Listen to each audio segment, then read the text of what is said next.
Talk radio for the masses. Headline edition, July 8, 1947.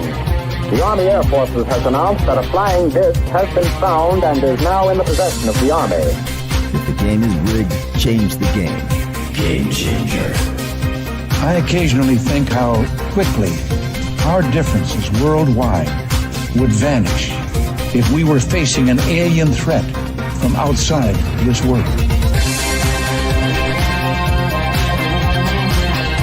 This is Fade to Black with your host, Jimmy Church, on the Game Changer Radio Network. All right. Welcome, Fade to Black. How you doing? Today's Tuesday, January 21st, 2025. I'm your host, Jimmy Church. And there you go. Let's do this, man. I am so ready. And now, talking about my throat earlier today. By the way, in case you don't know, Craig Campobasso is on the show with us tonight. We're going to talk about his new film and some other stuff. But first, I wanted to mention I have been battling this throat thing and voice thing for a couple of months now, and then the fires came in, and there was some other stuff, and I just didn't follow my own advice. And I used to blow out my throat all the time. I mean, it was constantly, between conferences and coast to coast and doing this show. I am speaking every day in the voice and so forth. Anyway, and I knew how to take care of things, how to take care of myself. And I've talked about it a lot on this show over the last 10, 12 years, which is Jolly Ranchers and Ricola. Yeah.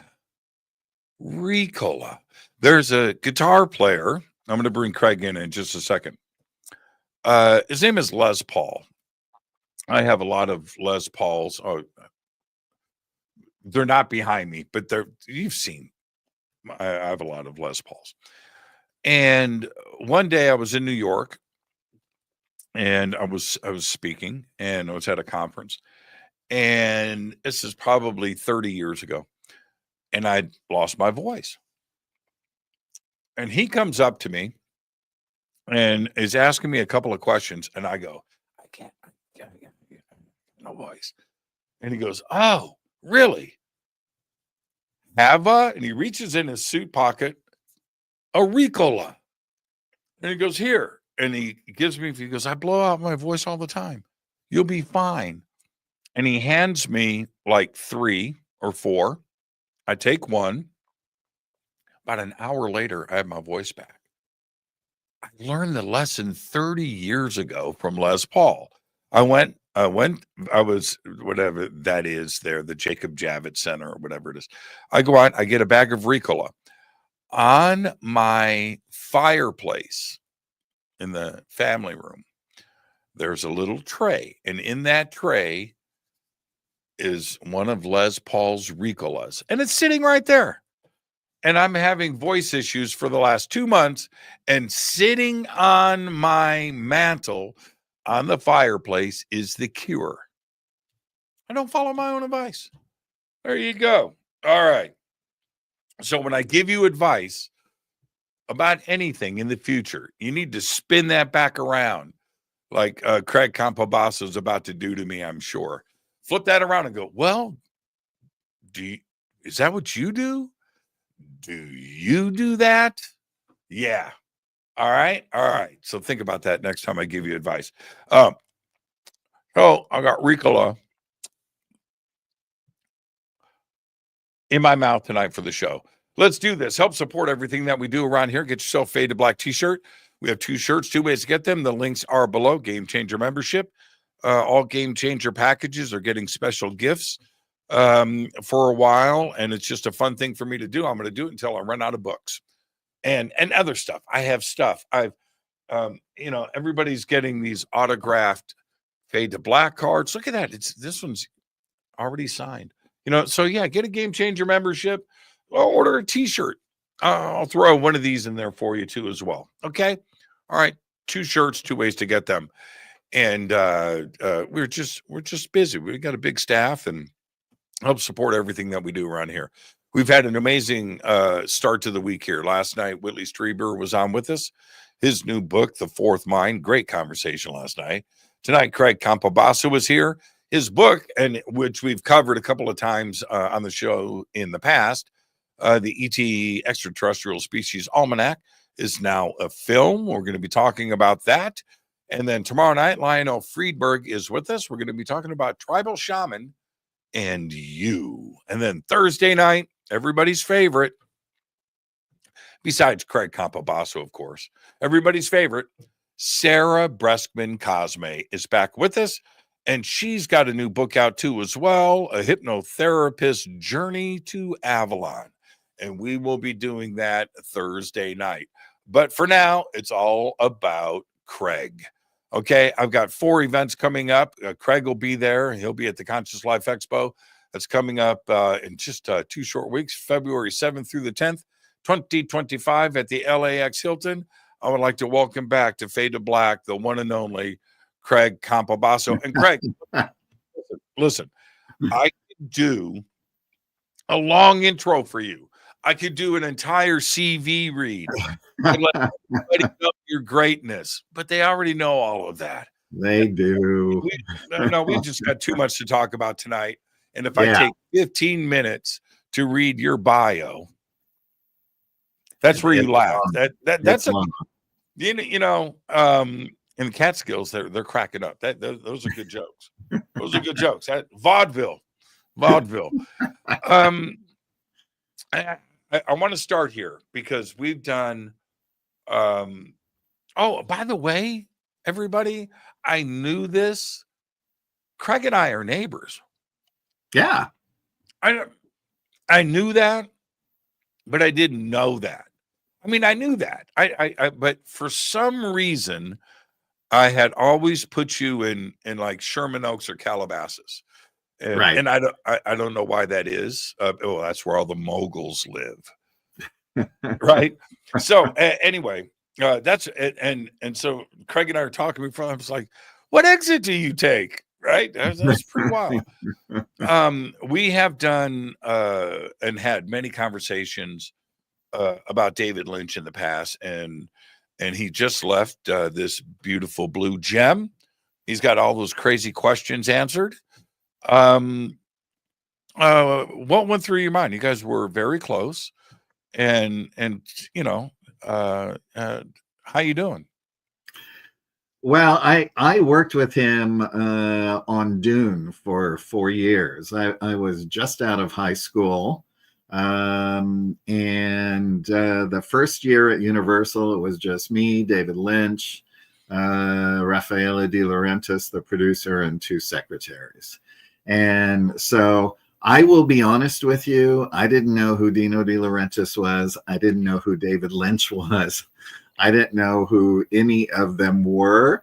And that's probably why I lasted, You mean you didn't see the original? You didn't see the original King Kong? You didn't see King Kong? No. Well, I would know the movies, but once I knew. But Dino was the last of the movie moguls. He literally produced 560 some films that were studio films, not just films. They were giant films. When we did Dune, we also made Conan the Destroyer at the same time, shooting both movies at a studio Churubusco in Mexico City, right? So Raffaele was producing both of them. I was working on both of them, and that was a very fun time because, when you're wandering around the set or the parties or whatever, if you're looking for Grace Jones, you would go to the Dune set. If you were looking for the Dune actors, they'd be on the Conan set,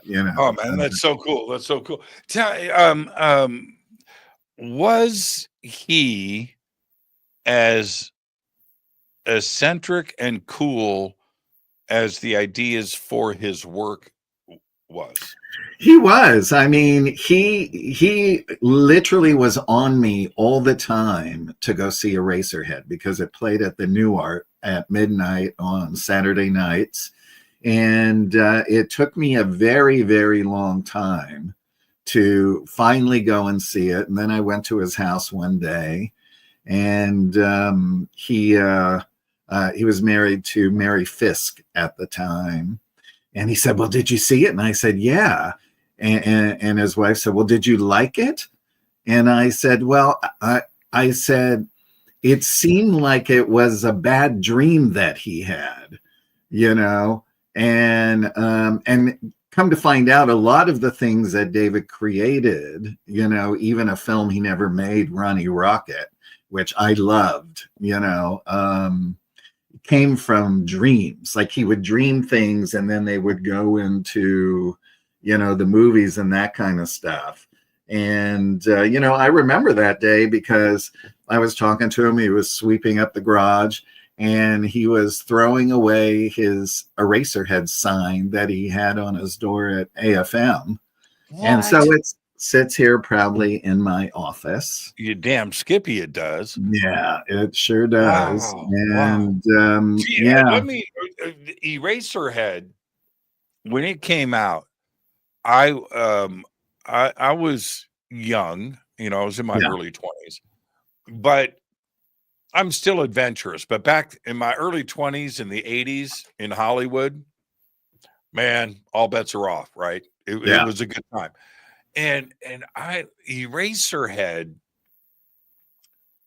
I really want to use a bad word. Eraserhead with me. Right. Yeah. It's disturbing. It's disturbing. And so I see the film and then I see it again. None of my friends were talking about it. Right. Yeah. But 15, 20 years, 25 years later, that's like everybody's favorite film. Isn't that weird? It is. It affected so many people. It affected so many people, and it affected Mel Brooks to give him the Elephant Man. Right? I mean, Mel Brooks saw his genius in there, and, you know, that kind of thing. You know, look, I mean, Dune did not do well when it came out, and David was very upset because, you know, the studio was changing hands, presidents. There was a changing of the guard. They wouldn't let the press see the film, and so the press was pissed off, and so they started writing bad interviews, and things like that were going on, and it was very depressing to David. And and he just didn't want to talk about it or hear about it anymore once it was done and once it was over, right? And but it's become this giant cult classic. It's a masterpiece. It's a masterpiece after all of these things. And here's the thing that really makes me angry is that Universal did go back to him at a certain point and say, David, we would like you to go back and put in the whole Fremen section, right? Because, you know, David had like 6.5 hours worth of film. That's what I heard. Yeah. Yeah. And he said, yes, I want to do that, you know, to have a big director's cut. And he said, but I'm working on something now. I'll, you know, I can do it at this time. And Universal said no. And they said, we're going to do it ourselves. And so David said, take my name off the movie. So when you see that version, it will say directed by Alan Smithy, which is the name, you know, that the Directors Guild uses for directors that want to take their name off the film. So that's how you can tell which version is which. But man, I would have loved to have seen, you know, David's version of it. And, you know, I think it was very smart for Denny in the new Dune movies to cut it into 2 pieces because, you know, the second Dune with the Fremen really was awesome. That was like a whole great thing. Both movies, I love both movies. the original Dune had so many problems. They didn't have all those visual effects things that they have now. But the story was fine. Yeah. And you know, no, I have no issues with the first film. And still and the new stuff is great. It's great. I just love the story, and I love all the books. I've read them all. Yeah. But David's version, the De Laurentiis version, never got a chance. Nobody wanted to give it a chance. The film can't be made. The books can't be made. It's impossible. It's over budget. There's no way to do it. There's that. And I mean, so from the word go, it was an impossible film. So it was never, and that leaks into the public. They hear this stuff, right? Yeah. And now, so after it's out of the theaters, you know, gets to video and everything else that ended up happening back then, people started watching that film going, what was everybody talking about? Right. This film is kick ass. Yeah. You know, and that's it just never got its an honest, fair shake out of the gate. So it was I think it's tremendous. Okay. And then we'll move on to your films. Yeah. But talking about the weirdness of David Lynch, and then you go and look at his body of work, which obviously includes Eraserhead. And that kind of sets the tone for things, doesn't it? But and you go, ask yourself, what's his best film? What's his best work? And that's a tough one. It's a tough one. The only film that he did that I think was a little bit more mainstream was A Straight Story. Oh, right? What was that subtitled? The Straight Story. Right. No, I'm thinking of Men Getting Sick. Yeah. 6 times. That's got the subtitle. But The Straight Story. That was pretty much the only one. But what's his best work? I don't know. Well, I will always be partial to Dune. I mean, I loved it. I loved working on it. That cast was just stellar. Everyone was so nice. Kyle, it was Kyle's very first film. Elizabeth Lustig, one of the casting directors, went around America looking for him. She found Kyle in a little theater up in Seattle. And, and when he flew down here the first time, I went and picked him up at the airport, and I brought him to the Sheraton Universal, said, okay. He put him on the map. That's talk about a career maker. Yeah. Well, we always said that Kyle was David's alter ego, right?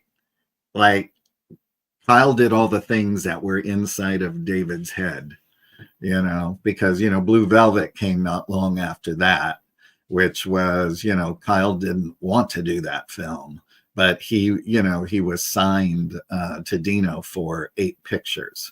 Dino did that to Jessica Lange as well when she signed. So good.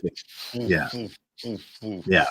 She's amazing. So when you speak of these things, like Wild at Heart, which again is a dreamscape nightmare, right? Come to life for sure.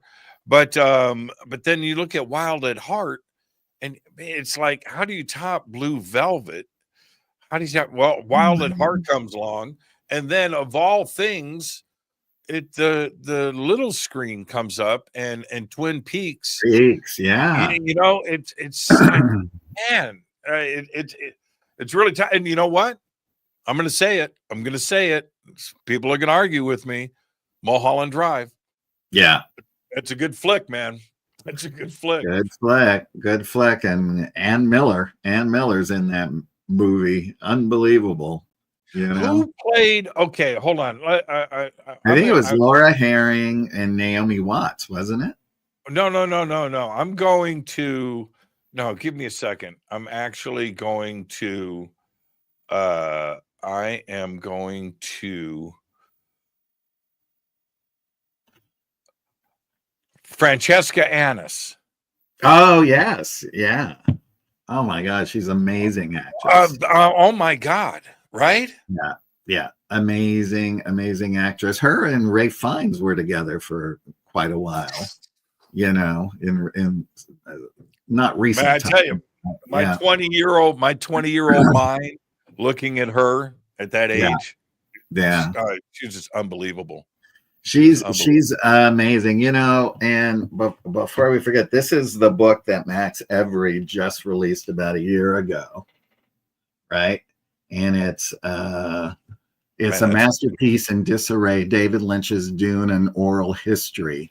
Now, the thing is that everybody, including David, Rafaela, all of the actors, the studio heads, even John Dykstra, who was originally doing the visual effects, all of these people are interviewed in here. And what Max did is he did it beautifully, is he does it in, you know, pre-production, production, post-production, all of that. And in each story, you see the person who's talking, right?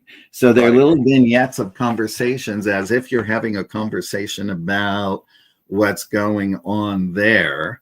And then, you know, there's a whole picture thing. This is my favorite picture here.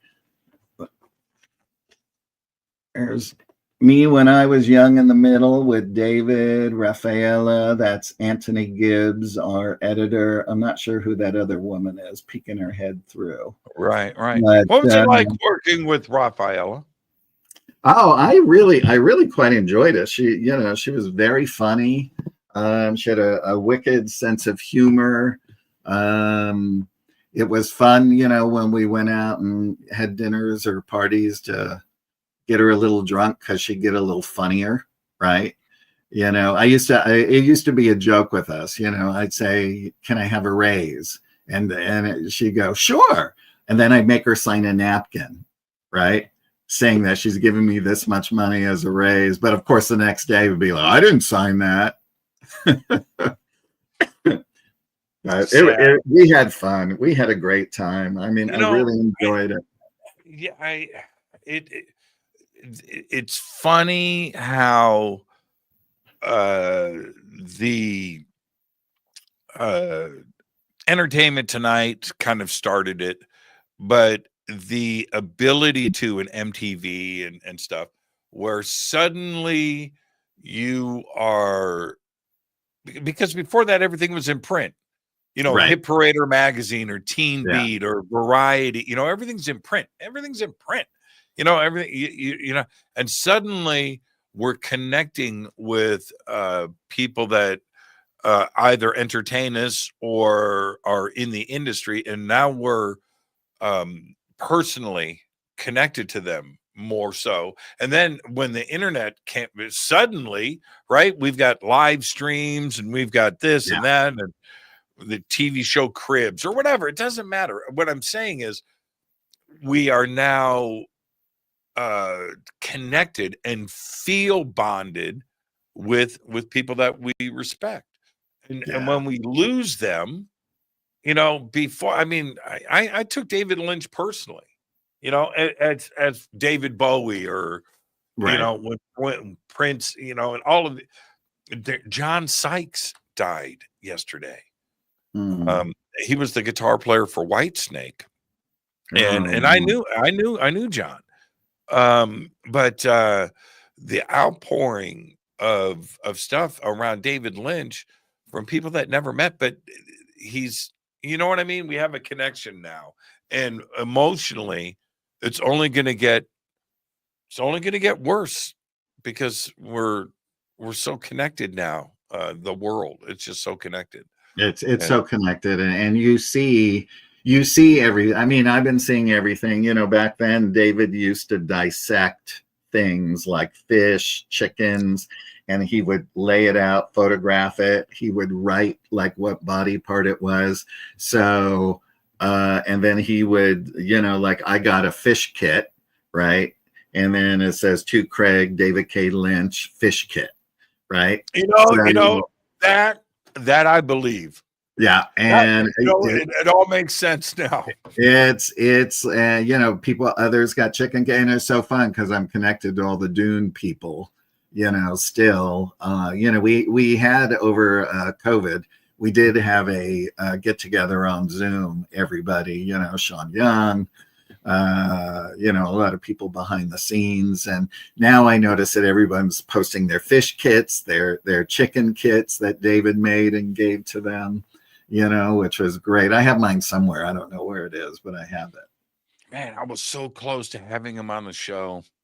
Yeah. I was I felt that I was so close to having him on the show. And I was so excited about that. And when I got that email from him, I get a lot of email from a lot of people, right? Right. I sat and stared at that one for about 30 minutes. I did, man. I did. It's pretty cool. Yeah, it was pretty cool. All right, let's talk. Let's change gears. All right. How many times have we done this?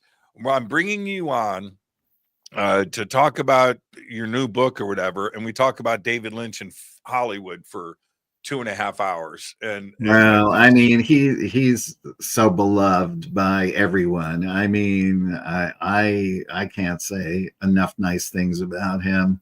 I mean, it was just a joy to watch him. He was super kind to everybody, and and he was very much into transcendental meditation, which he would go in his office at 3:00, and you could not disturb him from between 3 and 4. That's what that podcast was about.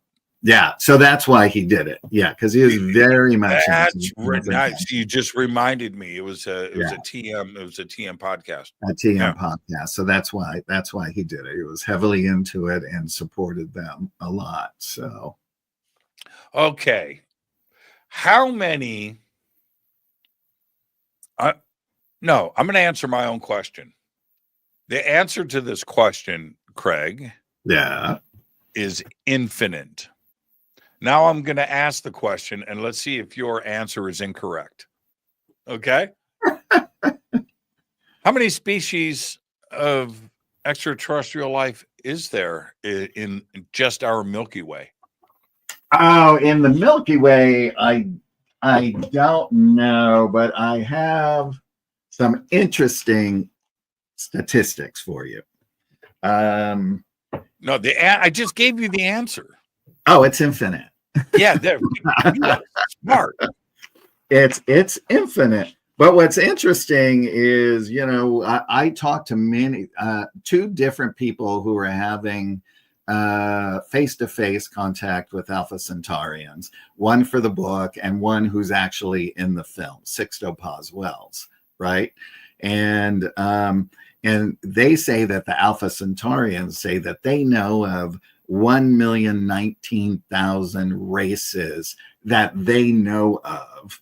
And then if you're in the like in the Urantia book, it says that Earth's registry number in our super universe is 5,342,482,337,666. Told you. Yeah. So, and then, then all of that is multi-dimensional. So, okay. We just put up, thank you, Bill. We've got your trailer up in the chat room, and everybody go and check that out. The film came out January 1st. When you first wrote the book, it's, and I had you on the show, the question that I asked then, which is a version of what I asked you now, is what everybody wants to know. Right. How many are there? How many? Well, there's this, and my answer is, I don't think anybody knows. Nobody knows, even our government that knows way more than we do. Right. And remember, there's a good and there's a bad part of the government. Right.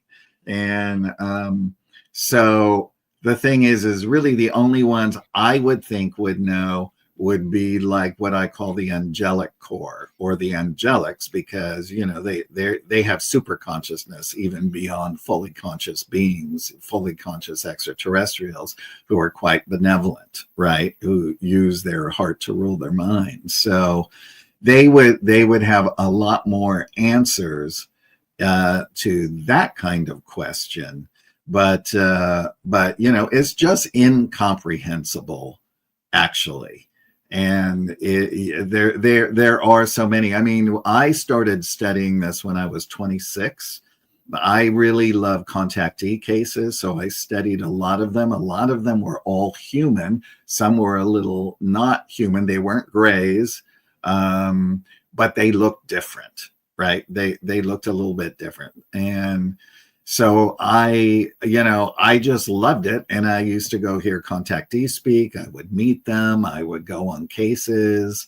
I would, started, meeting all the MUFON people and doing all of that. And so I've just been immersed in it. So that's why the publisher, Red Will Weiser, who has the imprint of MUFON, they came to me because at that time, I think I compiled around 125 of the cases and things that I had studied. And so what I did is I incorporated those. I had to come under 300 pages, and I had to see how many I could squeeze in. They just wanted thumbnail reviews of each race. And, so what's great about the DVD is that it's an extension of the book. So now you get to hear way more. You get to hear from the contactees, you get to hear from hybrids, you get to hear from, industry professionals and that kind of thing. So, so when they asked me to do it, I could fit 82 races in, which I did to honor Paul Hellyer, as I told you before, because he said he knew of 82 races. He's the former Canadian Minister of Defense. So, he was in the know in a lot of these things, and he spoke about them all the time. And so I did that to honor him in that respect. When David Grush deadpans, right? You and I, that's the third time we've said deadpan tonight. I mean, you can't, we can't use that anymore. But when I was going to say it again, when he deadpans in his testimony and says non-human, right? And he's biologics, right? And I'm thinking to myself, I wonder if Craig knows what Grush is talking about. Well, do you know what race Grush is referring to? I don't know, but the one thing that we do know is that the government has had various versions of grays, right? And there were some that were said to be automatons, in the sense that their whole inside was just based on chlorophyll. Right. I go into this in the documentary as well. So there are some that, it's so interesting. Even the sexual components in some of these races would blow your mind. That's my mind always wants to figure that stuff out. Right. And so in studying, Craig, yeah, every time I see E.T. naked, yeah, right. You don't see E.T. with a uniform on in the movies, right? They're naked. I look for a pee-pee. Yeah, everybody does. Yeah, and you think to yourself, okay, how's it go to the bathroom? Well, lots of them do wear uniforms. Yeah, but it said that they go through the bathroom, it excretes through their skin. And so they sit in these vats that cleanses their skin on their ships and things like that. That helps to excrete whatever that is. Now, those I would say probably don't have peepees and hoo-hoos, right? But some have a peepee inside the hoo-hoo, so they're unisex. Right. That's why, you know, I take really long showers. Right. So yeah, what's that TV show? I think it's The Boys. Is that it? It's one The of Boys, yeah, The Boys. Yeah, his PP is inside of himself, the fish dude. Yeah. It's pretty Yeah, funny. they go everywhere on that show. You know, they don't hold back. But because, and we'll get back to the sex in just a second. But whenever I hear, same as you, including my own experiences too, as well, I never hear about bedrooms on these craft. I don't hear about cafeterias. I don't hear about bathrooms. I don't hear about those things that, for us as humans, to do an extended stay in, you know, interstellar travel, there's some shit that we need on that ship, right? Oh, absolutely. You know, let me see, this poster here, this is Valiant The Pentagon. Yeah. That's Valiant Thor ship, and it's double deckered and holds 200 people. You can't see it, but there's blueprints to the top floor and the bottom floor. Okay. They have a cafeteria. They do have bedrooms. They have all different kinds of things. They have a gym. They have saunas. They have pools. They have, all of those kinds of things. Though some of the ships, like the chlorophyll-based ones, that they would go into these stand-up pods that would sort of give them this photosynthesis, and that would be their rejuvenation. So that's the food. That's the food. That's the food. Yeah. But what about water? Plants still need water. Well, I don't know if they drink it or if they absorb it or how that's done. But so I had Whitley on the show last night. I don't know if he caught it. And we briefly touched upon this subject about the Gray's diet. Right. And he said, now let me throw this out there. He said their bone structure is copper based. Interesting. Where we, we're like iron and carbon, right? Right. Our blood is full of iron, right? The Grays need copper. And you know where they get the most copper from? Now, this is according to Whitley. I'm not a doctor. I'm not a biologist. I don't know these things. He said cow blood. Well, there you go. Yeah, right? There you go. That settles that. I mean, we always knew that it was some component with the Grays and the cattle mutilations and that kind of thing. Now these species, the chlorophyll, I just said it, the chlorophyll aliens. Right. Kind of like that though. What was the Thing? Wasn't the Thing a vegetable? The original version? I don't remember. I saw it so long ago. I think it was celery or something. I don't know. But he was a vegetable. So what species are we talking about when we're referring to the chlorophyll?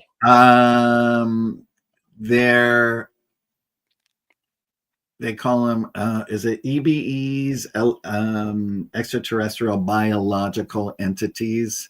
It's that, or it's one other. It's like 3 specific letters.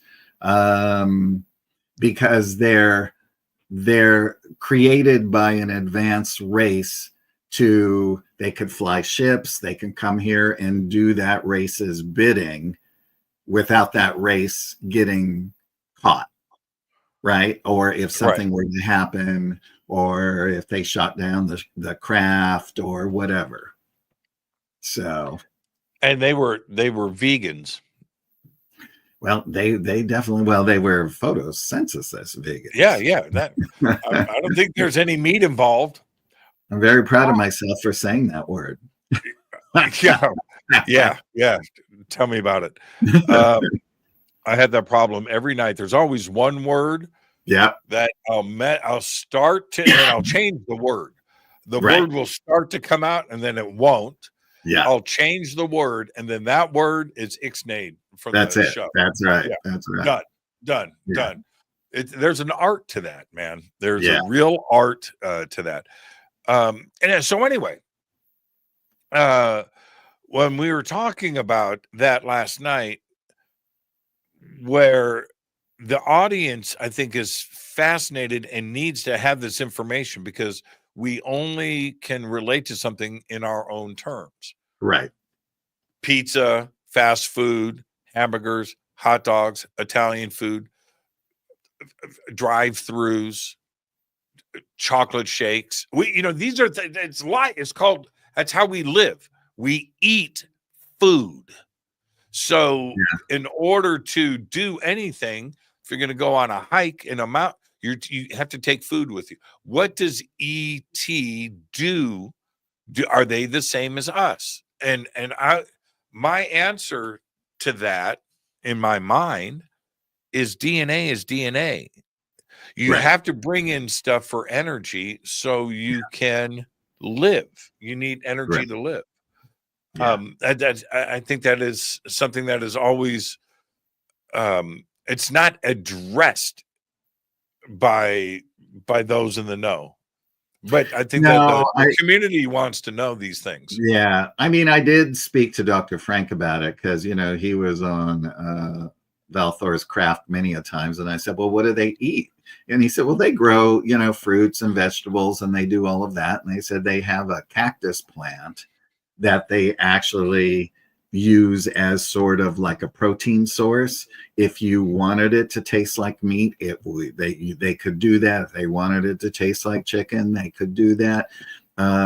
He said, once they made a spaghetti for him, because he likes that, and he likes meat sauce, so they put that protein in there, and he said it was fantastic. There was another gentleman they were in contact with named Dr. Lee. He lived in Van Nuys. They were friends with him before Dr. Frank, and they used to come down to Dr. Lee's house once a week and give him the cactus protein, because he liked that the best. He was over 100 years old. And when they became worried about him, so they brought him to live on Victor 1. After that, his son had moved to the ship in the 70s because he met a girl from up there, and they were together. So he went to go live on the ship. So he stopped aging at that time, because didn't he live like in Granada Hills? Dr. Frank lived in Chatsworth. He lived in Chatsworth, and Lee lived in Granada Hills. No, Dr. Lee lived in Van Nuys. Same thing. Come on, that's a block. Yeah, they were right next to each other. Yeah. But the sex side of it, right? DNA is DNA. 2 arms, 2 legs, 10 fingers, 10 toes, male and female, but you're from another planet. Who is attracted to who here? Are we attracted to them? Are they attracted to us? Or does somebody doesn't give a shit?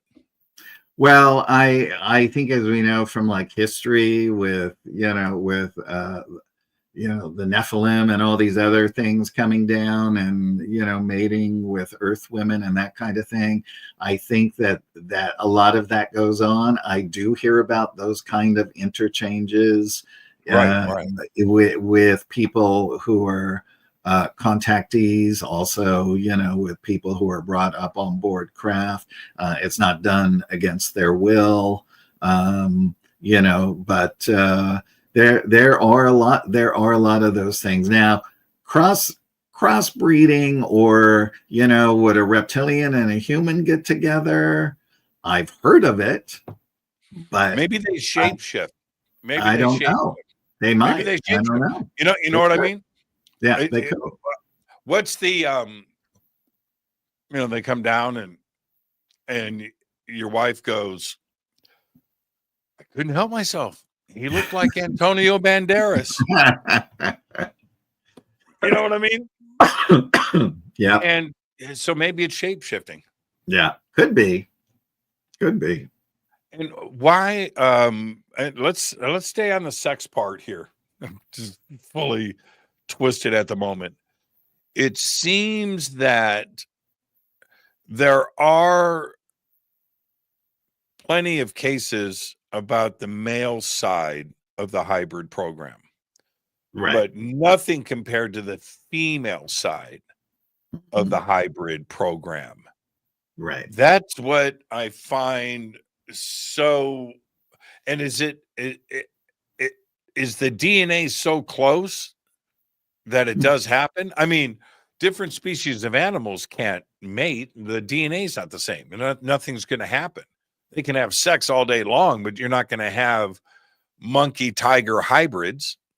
Right. Well, the thing is when you're an advanced, like really advanced cultures, even reptilians or humans, is that they are geneticists to the extent, so they know how to pull out just the right amount of genes for intelligence, right? So a lot of hybrids here, when the embryo gets injected with etDNA, it's actually more towards the intelligence, so that person will become more intelligent and also be able to progress quickly in their spiritual nature, right? Because it's really about advancing on a quicker timeline, so that the earth raises up its vibration, so that once we match, if you want to call it, the star nations, or all the beings that are out there, then that's the time that they will actually come, because then we're on an even kiltered consciousness, right?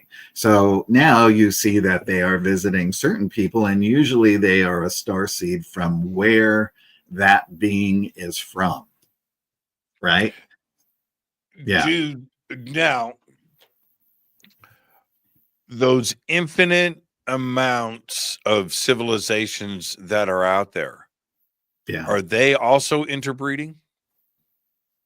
I don't know. I don't know the answer to that question. I'm sure, just like we can't be the only program. Right. No, I'm sure that, look, I mean, the old saying, love is love, right? So if you had a soulmate in one life, and then that soulmate at death went to another planet to learn, and you went to another planet to learn, and at some point the universe brought you back together, you would just see that love. You wouldn't see the facade. Reminds me of a Jerry Springer show. Yeah. Do you remember that show where Oh my he God. brought on that guy that married a donkey? Yes. Yeah. Remember that? Remember that? Do. I totally do. Yeah, I just watched that Jerry Springer thing on Netflix, I think. And that's Is it good? Oh, well, it goes through. Yeah, it goes through that all would the. have to be in there. I remember seeing that when I was a kid. Anyway, but Crazy. yeah, there was he's still around. He's great. His name's Ronnie Dawson. Do you know Ronnie? Mm-mm. Okay, Ronnie's out of Texas. He's an oil worker. Funny guy, intelligent, very cool. But he had one of the crazy contact and abduction experiences I've ever heard. It's one of the craziest stories. And the photographs and the stuff that happened. And this was in an oil field. I think it was like in Galveston, Texas. Right. And he's with a couple of other oil field workers. craft lands in the oil field. They go out and investigate, and it's crazy. Anyway, he ends up, I think he was married. I'm pretty sure he was married at the time, but Yeah. he gets it on with an alien cat woman. Yeah. Yeah. That's Yeah. right. And there was some other things that happened too as well, with some cat Yeah. men, Batman or whatever. There are a lot of starseeds and abductees, and but not abductees in the bad thing. I would rather say contactees that are in contact with cat people. Yes, It makes sense. it does make sense. Yeah. It makes sense. You know, when I was a kid, I was always into UFOs, but I was like 14, 15 years old, you know, smoking pot for the first time in high school, whatever, with my friends. And I remember just going, you know, cats are aliens. I remember, and me and my friends went off on this cats are aliens thing for maybe a year. We Right. talked about it a lot. We really did. And it was just you know, creative thinking and thinking outside of the box. But it's something that when we talk about reptilians or cat people or what was the Arrival? Right. Right. Oh, Okay, yeah. so Yeah. you would Great. have to have anything is possible, I would think. I would say the majority are bipedal, you know, 2 arms, 2 legs, 2 eyes, you know, that are very human like, because Yeah. this is an efficient body. I will tell you an amazing story. When my mother was alive, she took care of children, right, in her home. She was a daycare mother. And so the kids would start arriving at 5 a.m. And one morning she, you know, early, she walked by, she heard this noise. She opened the door and it was a little kitten this big, right? And she brought it in and she was like, how in the world did that get there? And she decided to keep it. So when I met the cat, it had these very strange eyes.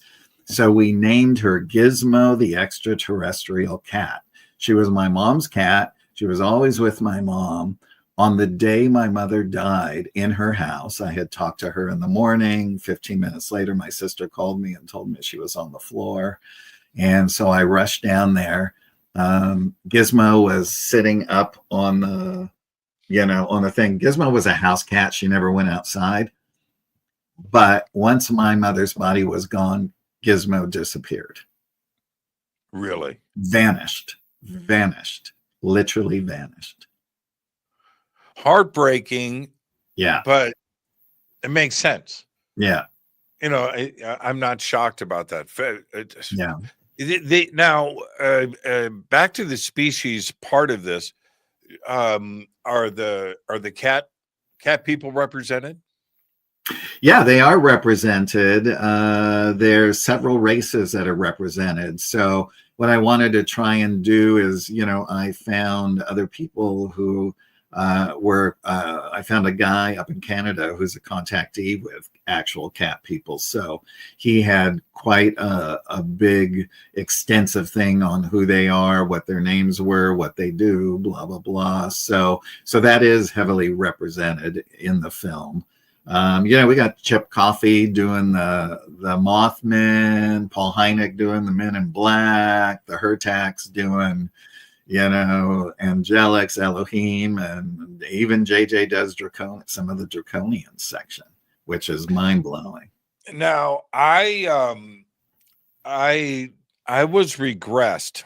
I'm not going to get into the details, by Sarah Breskman Cosme for my TV show last year. And I don't want to take a lot of time, but what I saw, who I saw on this craft, I have never heard of anything like this before. But this is what I said. This is what came out of my mouth. They were tall, black, fuzzy, with an oval head. They were very slender, Mm-hmm. long arms. They were black, Right. and they had an oval head, and I could see and hear them talk, and I could see their mouth moving. I could see their eyes. They were distant from me. It was in a room, but they were standing. It wasn't like I was up on their face, right? Yeah. So I don't have that kind of detail, but very, very. And when I say fuzzy, they didn't have fur, but their outline was like staticky, fuzzy. Yeah. You're right. Yeah. Okay. Energy field. And anything like that in your reference?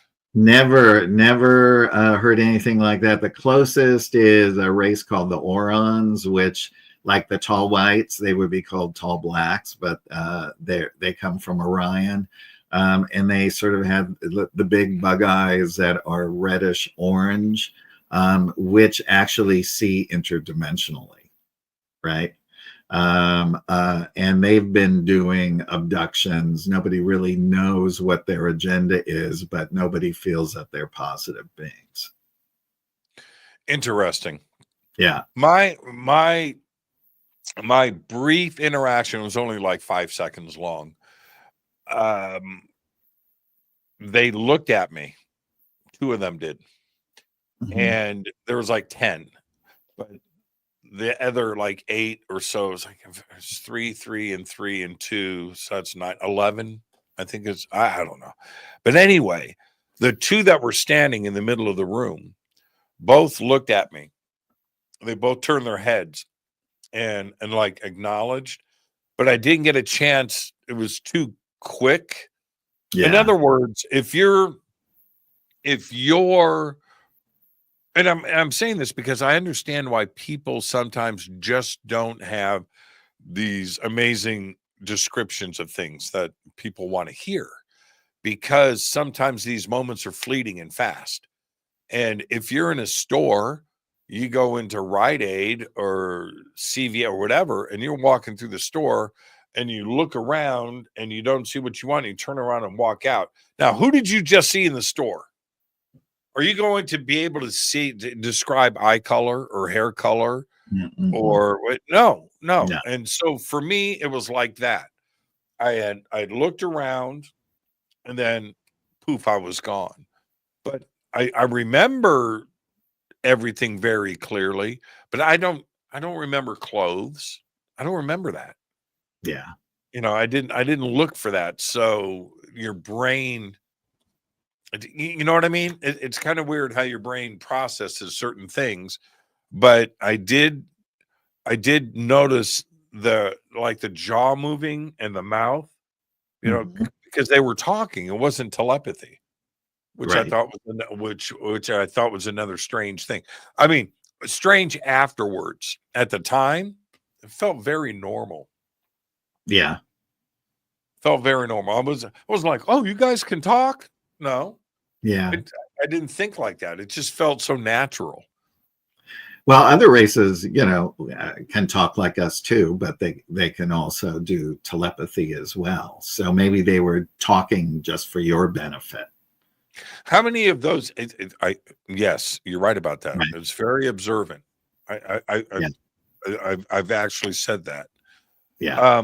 How many are there? Man, I don't want to sound naive, but how many can we recognize, or how many are here that pass off as us?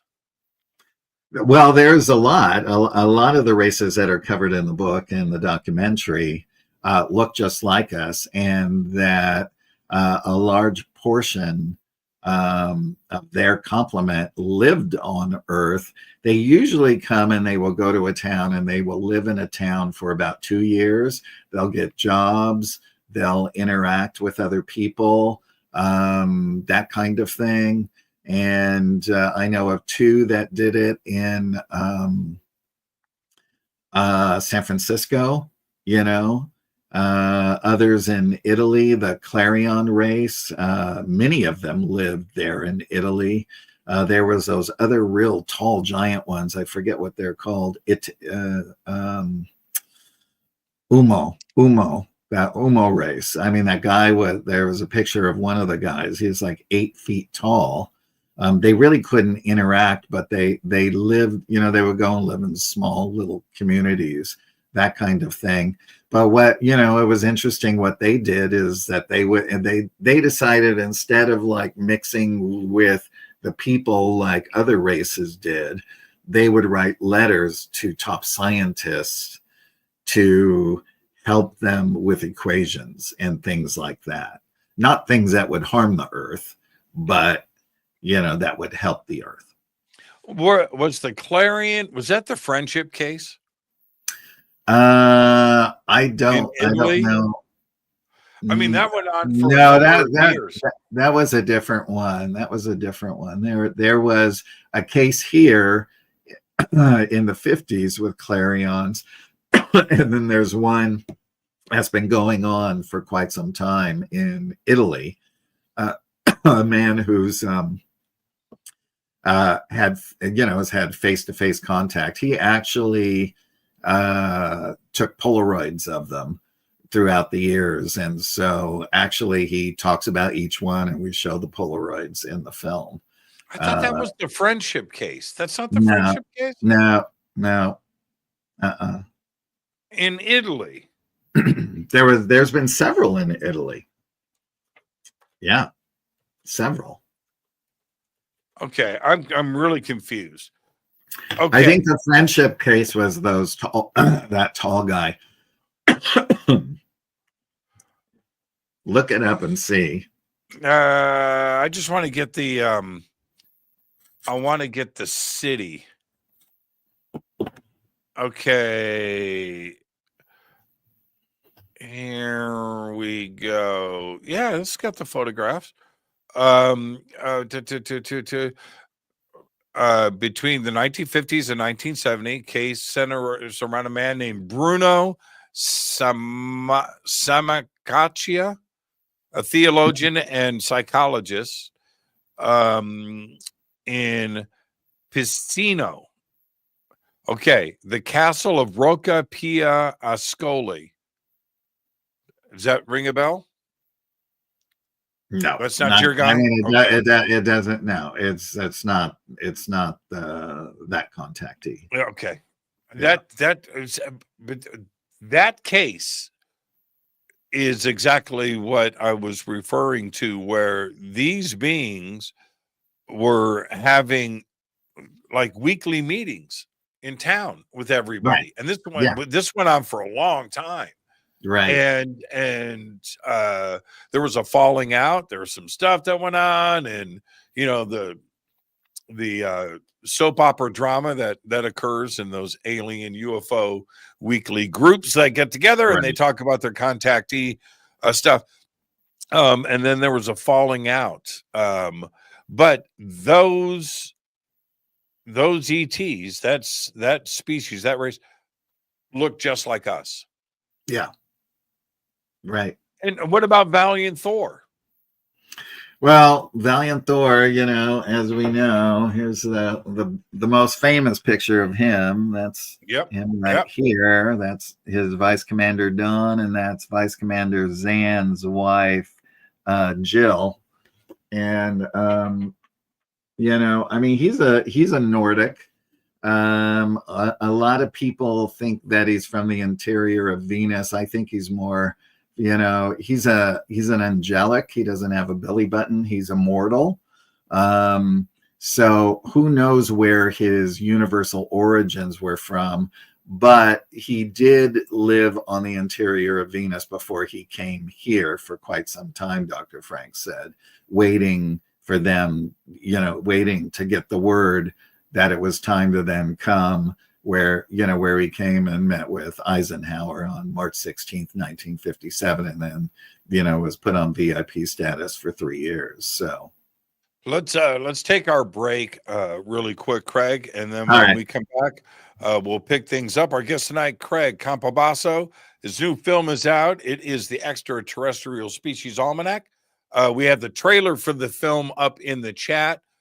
Bill and John and Jessica, if you guys could pop up that link again for everybody. This is Fade to Black. I'm your host, Jimmy Church. We'll be right back more with Craig after this short break. Stay with us.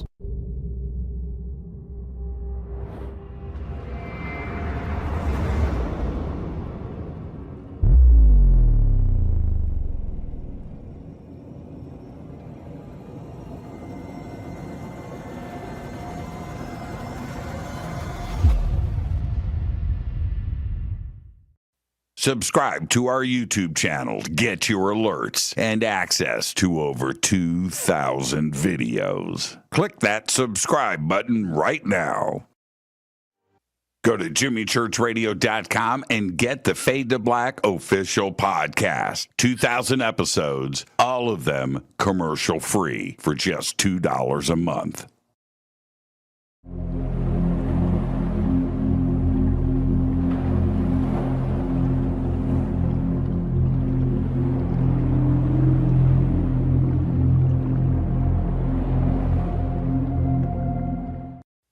Watch Into the Vortex on Gaia TV. It's Fade to Black for the screen. Simple to do. Go to Gaia.com, search Jimmy Church, or click on the link below. Follow Fade to Black on Twitter at JChurchRadio. Get all of the show updates every single day. It's now called X, but who cares? How you doing? Jimmy Church here. Special announcement. Get your Fade to Black t-shirts. That's right. Help support the show. Help support everything that we do over here. We've got 2 t-shirts. We've got 2 ways to get them. Get your Fade to Black t-shirt today. Go Beckley Teppy. Go to jimmychurchradio.com and become a Fadernaut. Get a membership. That's right. Everything is commercial free. You have access to downloads, and you get to call yourself a Fadernaut.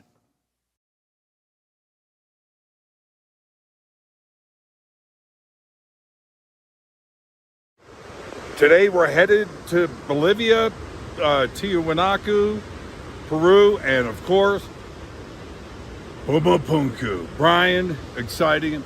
Thank you so much for everything, my friend.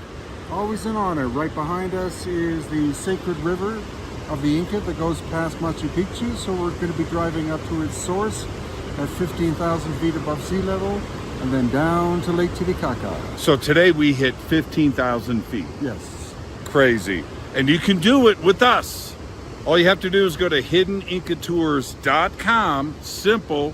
We've got 2 tours coming up next year, one in June for the summer solstice, right?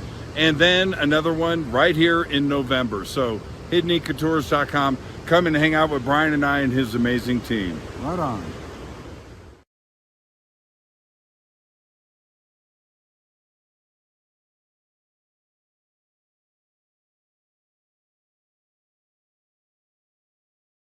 River Moon Coffee, makers of the Fade to Black blend. Truly the best coffee on planet Earth. Just visit rivermoonwellness.com or their Amazon store. It's all simple to do. You can check out the Fade to Black blend, the Game Changer blend, or any of their Black Moon wellness products. It's the only coffee I drink. It is the best, and it's Doc. Again, rivermoonwellness.com.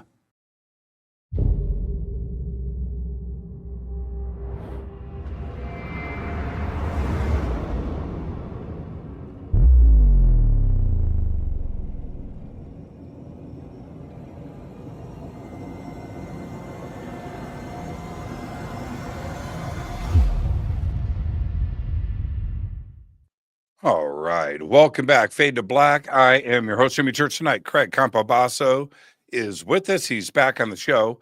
And his book, the Extraterrestrial Species Almanac, is now a feature film. And we've got the links to the trailer up. The film was released on January 1st. And so everybody go and check that out. Craig, the story Valiant Thor. Right. It is something that most would have to really extend out their belief system to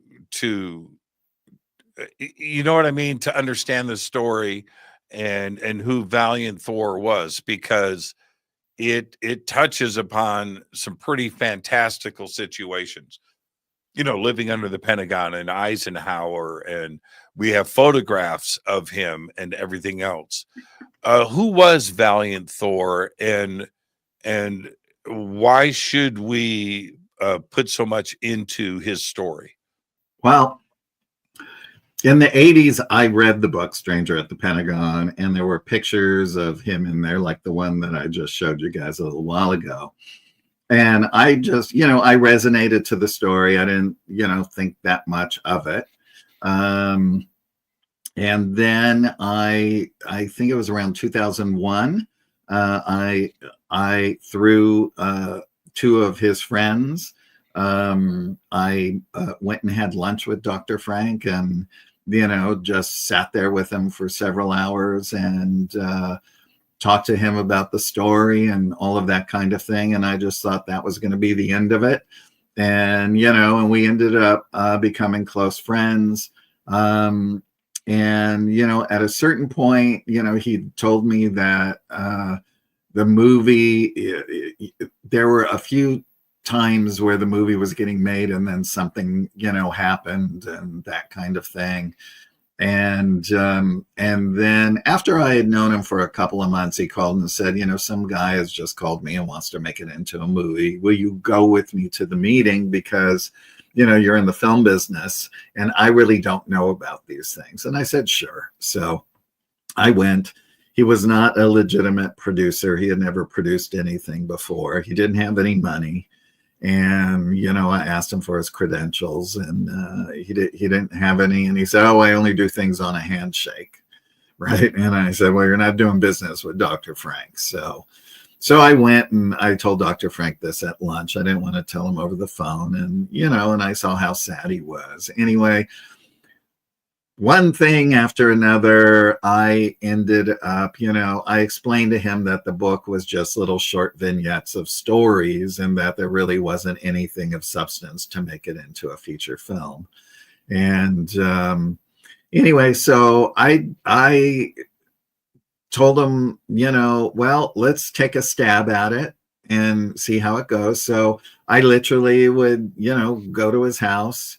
Once or twice a week, I would sit with him and just have him tell me stories and that kind of thing about, meeting all of the, I was really interested in learning who the vice commanders were, who the other people on the ships were, what was the process, all of that. And, so he filled me in on all of those things, told me some pretty amazing things. And how were you approaching it? Were you approaching it as a skeptic, or did you jump in the deep end of the pool? No, I approached it from the standpoint of who I said, do you want the story to be about you, or do you want it to be about Valiant Thor? Right? Because, if it's about Dr. Frank, then Valiant Thor is a secondary character. If it's about Valiant Thor, then it's Dr. Frank is the secondary character. And he said, no, it should be about Valiant Thor, which I agreed, because everyone wants to know about who he is, why he came here, all of those things. And, and how Dr. Well, let me ask, why did Valiant Thor come to Earth? Well, he came here. We would call him a universal emissary. That's what Dr. Frank called him. And he came here with a divine design to eliminate sickness, disease, prolong life, and also to talk to Eisenhower, about free energy, which they had already rejected, not Eisenhower, but previous presidencies. So talking about that, talk to them about atomics and all the things that were hurting the Earth, hurting the rest of the planets, with atomics and that kind of stuff. And so they decided that there would be a 3-year period for Valiant Thor to, talk with Joint Chiefs, all the various, extensions of the military, with Eisenhower, with Nixon, and go over this divine design. What's very interesting is that Valiant Thor came in 57, but in 1952 or 3 is when Salganda came, another created being, and gave the blueprints to the Integratron, which was a building that would do the same thing that Valiant Thor came with, this divine design. Gave those to George Van Tassel. George Van Tassel, that's right. So it's very interesting that there were these two things that happened actually in the 50s. And of course, I've studied the Van Tassel thing very extensively. One of my dear friends who's still alive, she was there in the very beginning when Van Tassel moved in under Giant Rock with his family. She was there for the very first channelings. And so she was very close with him and his wife, Eva. When Eva died a few years later, he married Doris. So her and her husband were very close to them. And she said, that's why he had all those UFO space conventions, was to raise money to build the Integratron. I don't know if a lot of people don't know that, and how it all ties together is I went out there for the first time with Dr. Frank and, met the owners of the Integratron for the first time, the Carl sisters, and they closed it down for the day. And Dr. Frank started talking about that he used to MC all of those conventions. The original Contact in the Desert. Yeah, the original Contact in the Desert, where at a certain point there were 10,000 people out there. 15,000 people. Yeah. There were. I actually have video of it. Bob Short, when he was alive, took video of it, and I got the video from him. Him and his wife are no longer with us, but I would love to see that. Some of the newsreel footage. There's a lot of it. I mean, there is. Yeah, there is. That conference went on from the 50s all the way till 1970, 71, 72. That's right. That's correct. Yeah, it was hugely successful. And staying on this for a second, if we may, I want to circle back to Valiant Thor. But Van Tassel, in a television interview, it's in black and white. And Van Tassel, by the way, carried himself really well. That was a well-spoken. Yes. I know what interview you're talking about. That with the guy from Scotland. Yeah. Who was very almost degrading in his questioning. But you know what? George danced on him. George totally did great. Anyway, George says, talking about the plans for the Integratron, George says in that interview, he goes, I built a time machine, man. It's in Santa Monica. Right.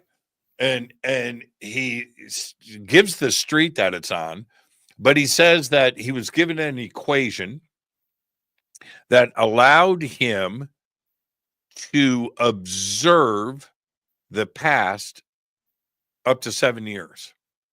Couldn't go past 7 years. Right. Yeah. But, 7 years was, but that he got this from E.T. And I'm thinking to myself, he's saying everything we need. Where's the building? Where was this in Santa Monica? Certainly, I've seen the equation out there. I think that's bogus. But, I mean, the information that's out there. But why don't we go and explore what Van Tassel gives us in that interview? He says everything that we need to know. It's pretty incredible. And I believe, again, it's about belief, and I understand that. But Van Tassel was somebody that I think spoke the truth. And I know that sounds crazy to people. I know it does. I know. Well, But I mean, I look at it this way. Belief is up to somebody. You know, I always say, well, do you believe in God? And they say yes. And I said, well, can you prove that God exists? Right.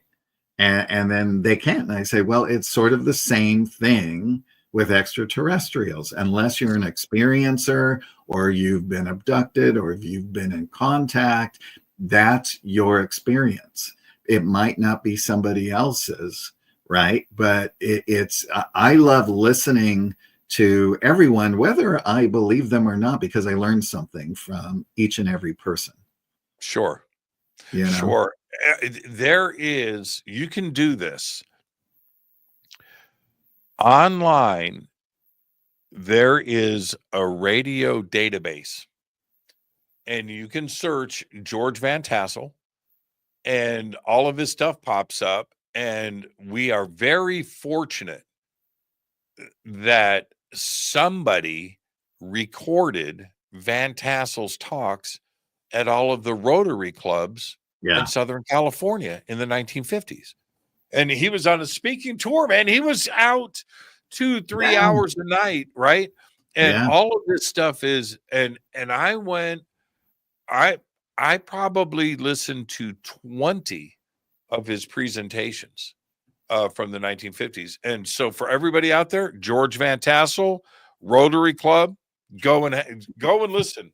I did the very first thing in the UFO Hotspot Compendium, which is another MUFON book, is the very first thing is Giant Rock and the Integratron.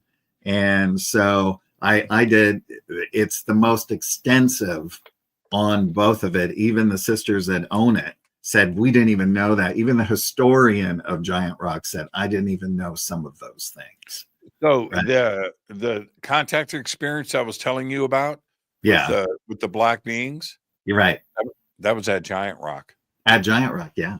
That was at Giant Rock. That was at friggin' Giant Rock. So right next to Giant Rock, when you're down at the base of it, so to one side is the quartz mountain, with all that, right? Okay, on the opposite side of that, across the airstrip, there's a hill there, and I drove my Jeep. I've done it twice. Drove my Jeep to the top of that hill. Pretty treacherous, actually. Oh, really? Yeah. Drove up there, and that's where it happened. That's where it happened on top of that hill. Yeah. And what was on the other side of the mountain? We were facing Giant Rock, so I pulled my Jeep up to the top and turned it around. We're above Giant Rock, as big as Giant Rock is, right? Mm-hmm. It's down below us, right? It's down here. And we're sitting up on this hill, and this craft flew up to us. Wow. I know it's a crazy, man. I realize what is coming out of my mouth right now. I understand that. I know it's crazy talk, but it happened.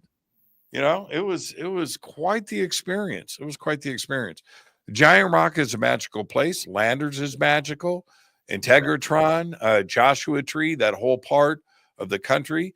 I think it's and not too far from there, you have the Blythe friggin' Nazca lines out there. There is something going on in that part of the country, if not the world. That's a very special place when it comes to ET and contact. Oh, completely. Yeah, completely. Now, back to Valiant Thor. Have you seen the film The 11th Green?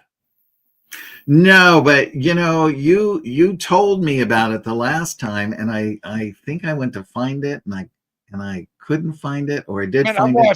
I've watched it like 5 times since the last time you were on. I watch it all the time. Wow. It's a great film.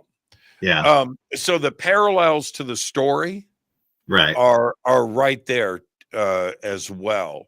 So okay, so Valiant Thor, he's here. Now, part of the, I'm gonna say the pop culture myth. I'm going to say that around Valiant Thor is that we furnished him an apartment where he lived underneath the Pentagon. That's what Dr. Frank said. It was 3 stories below the Pentagon.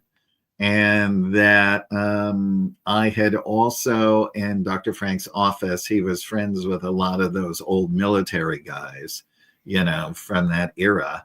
I met a few of them. They were in their 80s. And they told me about, the train that goes back and forth from the White House underground to the Pentagon. And that's where Valiant Thor, on that first day was put on that train and taken to the White House, where he met, it was a Saturday, by the way. So it's where he met, the Eisenhower, the Joint Chiefs. Nixon was late because it was Patricia's birthday, that kind of thing. So, they furnished him with, a wardrobe and all of that. I don't know if people really notice, but he only wore white shirts with white ties. The suit, even though it looks dark, is blue, right? And, his hair was a little longer and all of that. He cut that before he came for the style. And if you kind of notice, even in this picture, it was kind of in the Brill cream days, right? Yeah, Remember how people used to do that in the 50s? So I still do. I still do. You still do? I'm a Brill cream guy. You do the do. Yeah, I do the do. What was there? Was Val looking for something in return? Was this an exchange? Was this? Nothing in return. There wasn't any treaty or agreement made in exchange for this. No, angelics don't do that.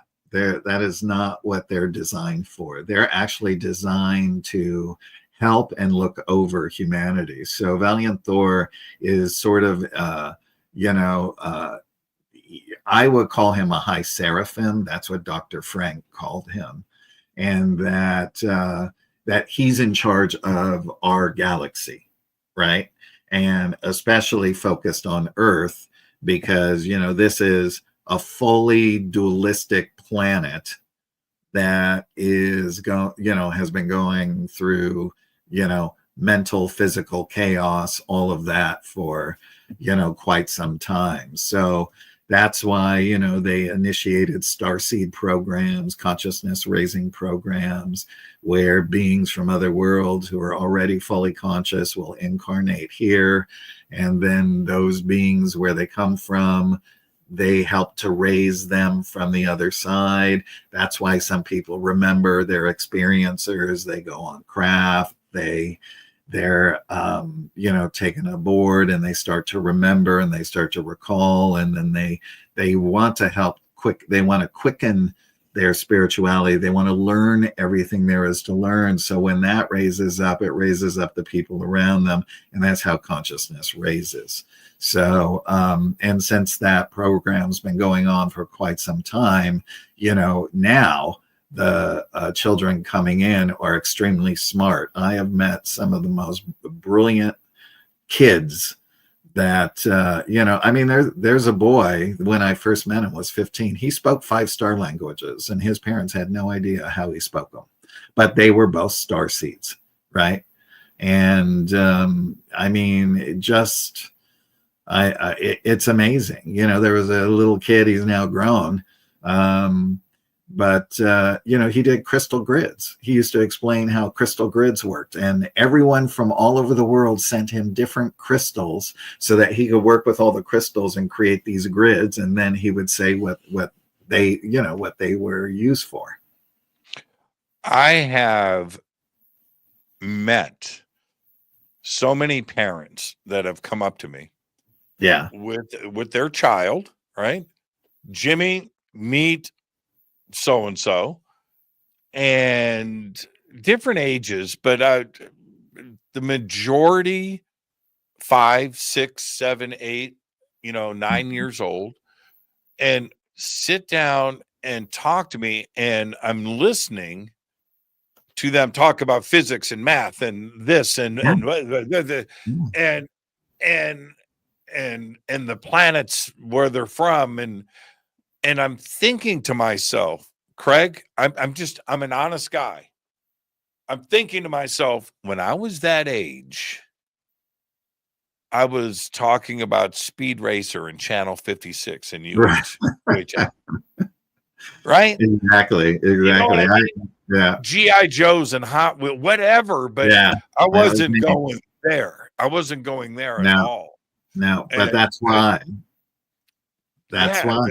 Because when the parents get to a certain thing, the children can come in stronger and stronger with each, physical incarnation. So when those kids grow up, they're going to be super brainiacs, so that even more, of the soul can come through, that has all that full power. So it's really, it's incredibly fascinating.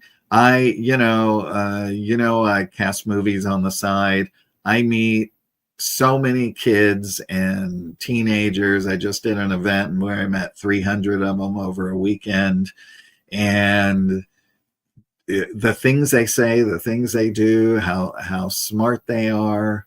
I was like, just like you, I was like, I couldn't even imagine my consciousness being where these kids' consciousness are. They're so advanced. It scared me. Yeah. It scared me. And all of the parents, I can say all. Yeah. I said, okay, let's have her on the show. Let's have him on the show. I'm like, no. I don't want the world to take advantage of this. I don't want no. Yeah. I'm not going to do it. Just continue doing what you're doing. But that's where I'm going to stay with this. I don't. Right. The world is a crazy place, and why? It was hard enough to grow up a Brady, right? Right. You understand what I'm saying? Exactly. I know. So, but it's out there, and it's pretty mind blowing. I sat. This was at a conference. I can't remember which one. This is a number of years ago, and I ended up bringing this child. I'm not going to say anything else. I don't want to identify without permission. So, but this child on stage, and we had a couple of chairs, and we just sat and talked. And I'm telling you, you could have heard a pin drop, and there was 1,000 people in front of me. It was incredible. It's just incredible. You're just like, what? What? I remember I turned to the crowd. Craig, you know how I am. I'm a bit of a dick. And and I turned to the crowd and I said, now, I want all of you to ask yourselves, what have you done with your life? Right. Exactly. Listen to what's going on this stage and ask yourself, what have you done? Yeah. And again, it's not about it's not about being a dick or being confrontational with the audience. That's not what I'm suggesting at all. What I want the audience to do is turn your mind back around and think about what is being presented in front of you, and compare that to yourself. That's all that I'm saying. I don't know what to make of it. I don't know. It seems I do. They're these brilliant starseed kids just coming in one after another, and they're getting more and more brilliant. That is what it is. That is what it is. And I think that there's been some kind of, I don't want to sound crazy, but I've seen the evidence of, I think there's some kind of DNA activation that's happened. There is. Yeah, there absolutely. The kids today are way beyond our level of understanding when we were kids. Yeah. Yeah, absolutely. Absolutely. The other part of this, and we touched upon it with Grush, but now with all of your efforts and everything that you've been working on, suddenly the media, and you're part of the media, I'm part of the media, Right. okay, but suddenly the media is our community's friend, and it's never been that way before. Are you comfortable with that? We've asked for it, but now we've got Right. it. Now it's come around, right? It's like it took the Me Too movement to get Hollywood straight again. It took it took everything to where now there is inclusiveness with all races integrated into television. I've been trying to do that through casting for a long time.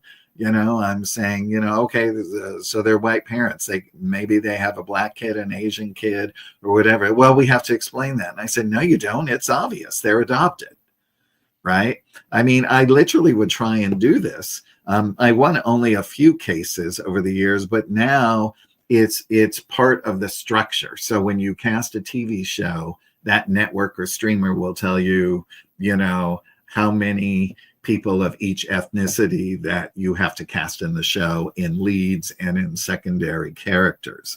Now, the thing is now that all of that, where is the next place we can go? It's up, right? It's up. And now, since they've been leaking little things, they dawdled with a little bit of the New York Times to see, what the world would think about that. And, we know all the efforts that Steve Bassett has done, and, creating all the things where all the whistleblowers come out and give their statements. And I think, the very first one they did, and I think in the 90s, really didn't get a lot of play. But now it is. And now, because there's so many shows, that were based on that, like UFO Witness and, Ancient Aliens, of course, is still on, but, Discovery Channel, Warner Brothers got rid of like all the paranormal shows, no more UFO Witness. They just got rid of that whole branch, right? So, but because it's so much in the mainstream, I think people are starting to see a little bit more. I mean, ET Almanac took off like wildfire. Publisher said, oh, it'll probably be a middle of the road book. And, it took off, which, you never know what a book is going to do. I mean, I have 7 published books, and that's the one that went, hog wire.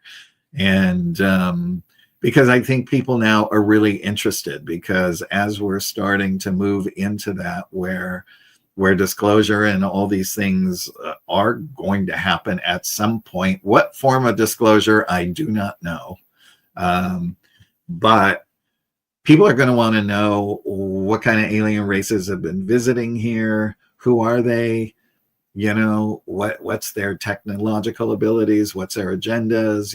All of these kinds of things. So, all of that I put in there in the book, which was, straight from contactees. These are from, like I told you, original contactees and books that were, put out on their stories. So in the back of the ET Almanac, there's actually, it says further reading. That's really the bibliography. So I literally tell everybody, if you want to know more about the Clermer race or the Itapurians, this is where you can go buy the book. And it's no longer in print, but here's where you can buy a PDF of the book if you want to read it.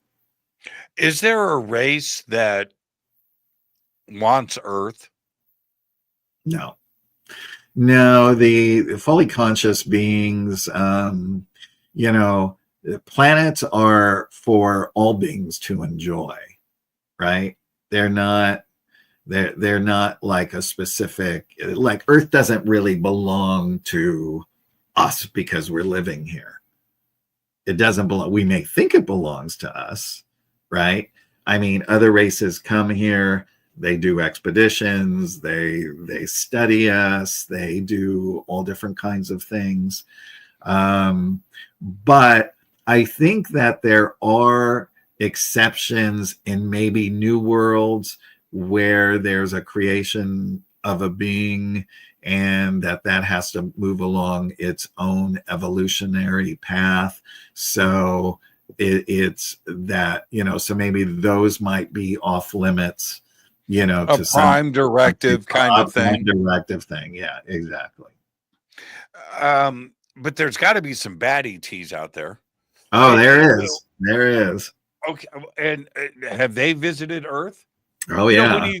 When you see, of course, the War of the Worlds, right? H.G. Wells, Right. that comes to mind right away.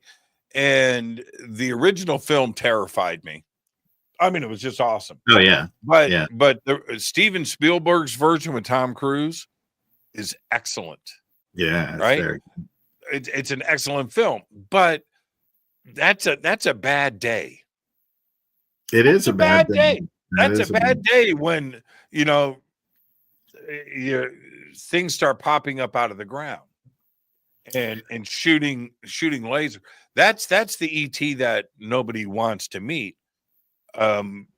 There's so much benevolence out there when it comes to ET and the message, and I understand that. I haven't had a bad experience, but are they visiting this planet? What's keeping them from taking our planet from us? Well, first of all, they're like beings like Valiant Thor are looking over the planet. There's a whole complement of star nations that are actually looking over the planet. So they're monitoring, races that are aggressive, that kind of thing, to see what they're doing. They do confiscate them. They do arrest them, that type of stuff. But some of them have been invited here because they're exchanging technological stuff with various governments. And so they're allowed to live here. So there's nothing that they can do once they've been invited. Right. So, so that's where the whole sort of conundrum comes in, where some people are having bad experiences. We all know the Calvin Parker story. Calvin, I put his story in UFO Hotspots. I talked to him and his publisher. And, he said that woman was the evilest thing I ever met in my entire life. He wouldn't discuss what she did to him, and he wouldn't discuss what she looked like, because she had visited him before, right, throughout his life. And I think he thought if he spoke of it, that she would return, right? So that's one very negative story, but she, who knows what she did to him. But his clothes were removed and that kind of thing. So we don't know if sperm was taken or whatever, because I don't know if he ever talked about that in an interview over the years. We have the Gulf Breeze story where I remember Dr. Frank told me, he said, Val told me, if you ever see a ship that looks like a beehive, that those are the most evilest beings, and to run the opposite direction. And if you remember those sort of weird 3-tier, there was like a small ring, a larger ring, a larger ring, I do. small ring. They look like a beehive. And I remember Mr. Walters, I can't remember his first name. And MUFON did a big study on that as well. And they all believed his story because they had corroboration, I think, from over 300 people who witnessed it as well. But that ship was shooting blue beams down at him, trying to get him. And he said that he connected with the ship and he could hear other humans screaming because they were being held captive on that ship. Right. How do you, for the documentary, now I understand Hollywood, that's a different thing, but for the documentary, and we always think of the Farmer's Almanac. This is called the Almanac. So this has got to be based, this is factual. This is facts. This is the fact stuff. How do you portray, how do you come up with the image? How do you visually recreate the species for the world to see and have it accurate? Well, we did, of course, Greys, Reptilians, Hybrids, and Nordics, right? And I threw in a few cryptids to make it interesting. Well, we did CGI, where we created them and have them move and animate. We also were able to take like an artist. I would hire an artist to do a being, and then we were able to blow that out into 3D and animate it, and also put animation in the background, right? So that was another form. I wanted it to be interesting, right? I didn't want it to look like every UFO thing that's on Amazon, like thousands and thousands of UFO videos with just, boring backgrounds and that kind of thing. So when we filmed everybody, we filmed them on green screen, and we put them in an environment that was like on a craft or somewhere else. So the whole film really feels like that you're out there learning about, these beings that come from somewhere else. We did, I don't know what we would call them, but, we did things where they would come up and come in, come out as they were talking. We did it something different with every single person who was speaking, so that it kept it interesting, and you really never saw the same ET photo used more than once. Everything was created. I worked with an artist who is brilliant in England, and she created over 200 pieces of artwork for the documentary, and so we were able to do different things with all that artwork and all of that. It really is sort of like a mind explosion of seeing and learning about all these different races, and that's how I always say to people, you should get the DVD, because you're going to want to watch it at least 10 times, because you're going to for sure you're going to miss everything. Have you had your own contact experience? I did when I was 26, but it wasn't physical. It began in the dream state, and it was 3 universal master teachers. And when I saw them, I just felt this amazing love. Mind you, I was a kid in the valley. I was 26 years old, never thought about an extraterrestrial, wasn't into sci-fi, none of that. But I would wake up, I'd go, wow, that was interesting. But I would feel this love, and then it would be out of my mind. It would happen again and again and again. And that happened for 2 months. The next 2 months was all of a sudden I would be there, and then all of a sudden I'd wake up in the dream, and I realized my soul was where they were, right? And so I started to feel more about who they were. And then the last 2 months was those first 2 things would happen, and then I'd wake up in my bedroom, and their astral forms would be at the foot of my bed. So I was realizing that something was taking place. The next thing was they fed my body this golden light. And what we were talking about in the DNA, this golden light went into all the cells in my body, into my DNA, and woke me what I call to my cosmic heritage. Right? So this was the 80s? That sounds like Tuesday Night in the Valley in the 80s. Tuesday Night in the Valley. Yeah. I was here, man. I was here. Yeah. That's it.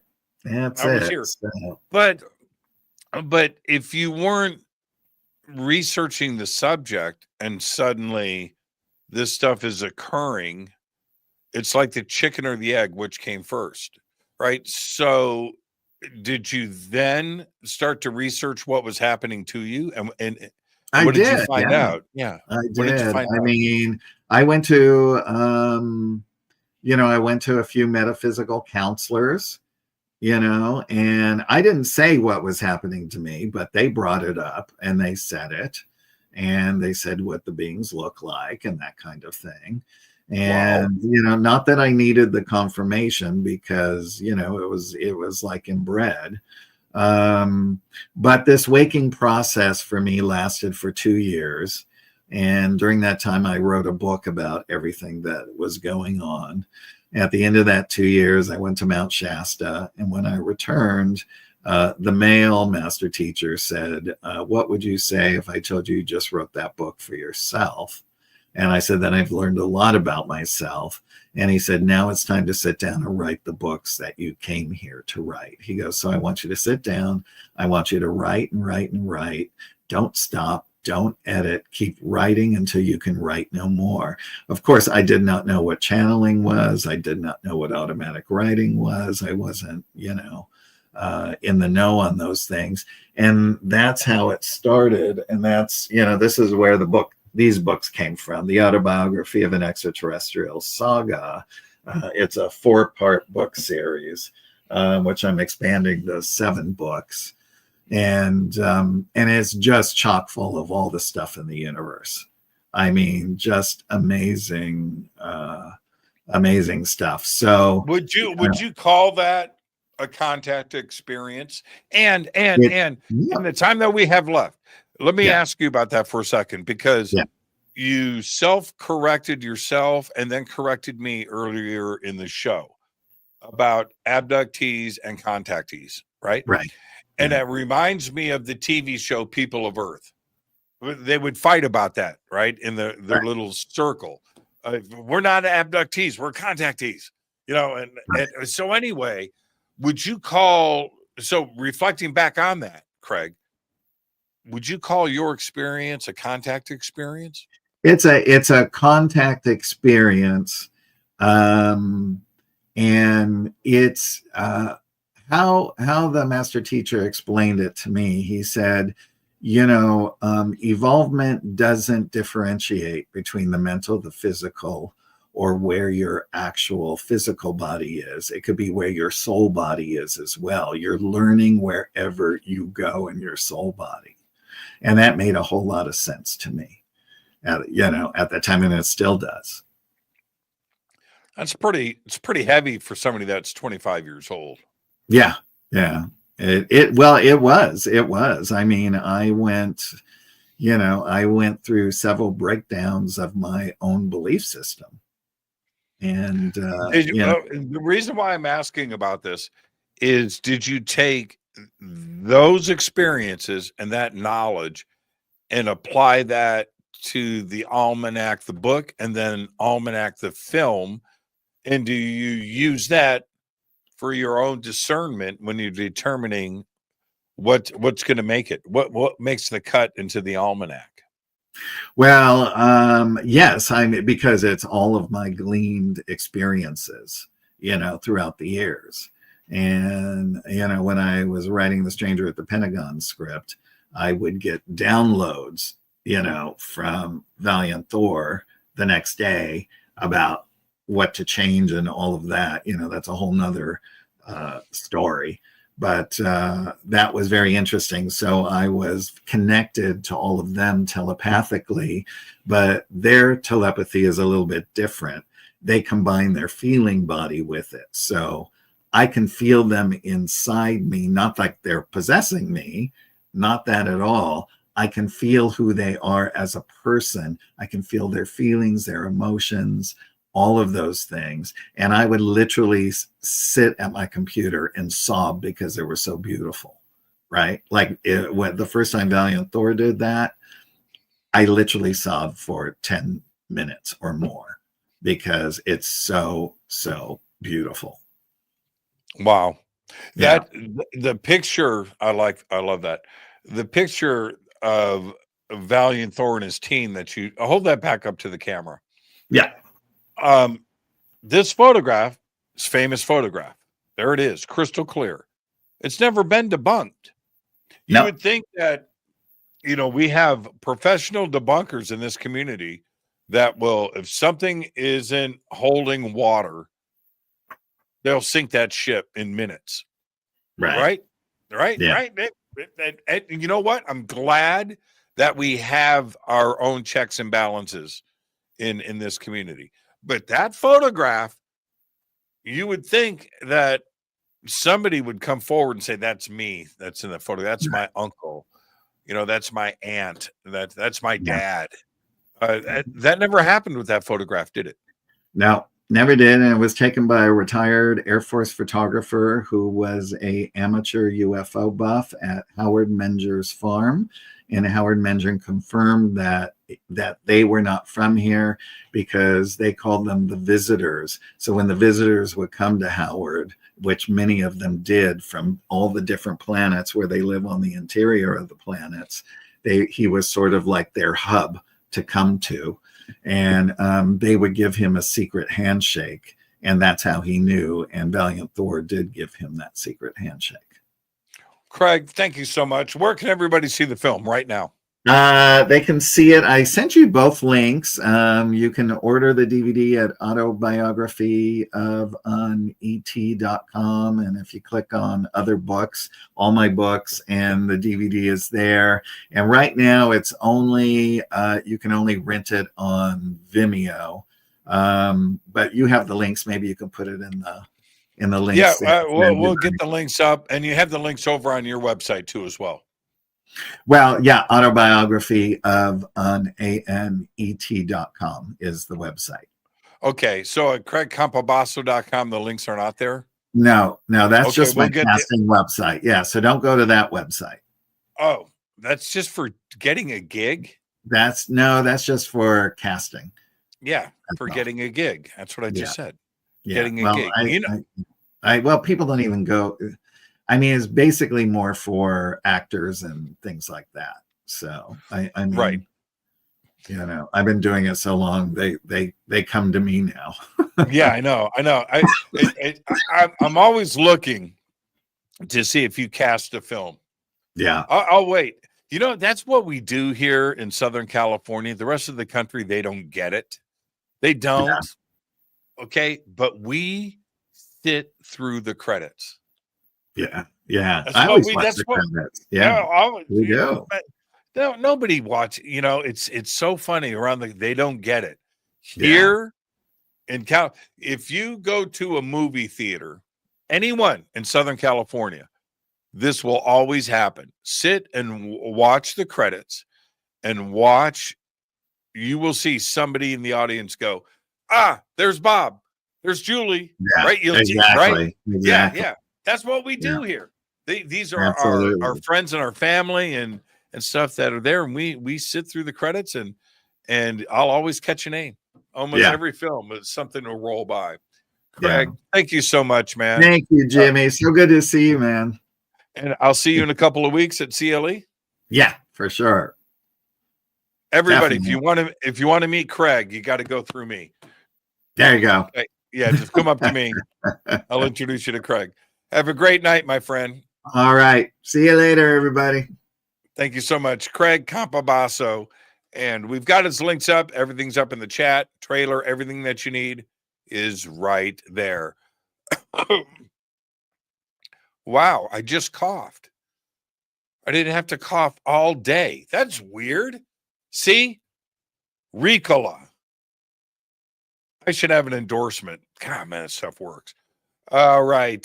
So tomorrow night, we're going to be talking about shamans. That's right. Tomorrow night on Fade to Black. I want to thank Craig Campobasso. The new film, The Extraterrestrial Species Almanac, is out. We've got the links up. And, of course, all of his books. Until tomorrow night, I'm your host, Jimmy Church. Go back, Lee Tappy.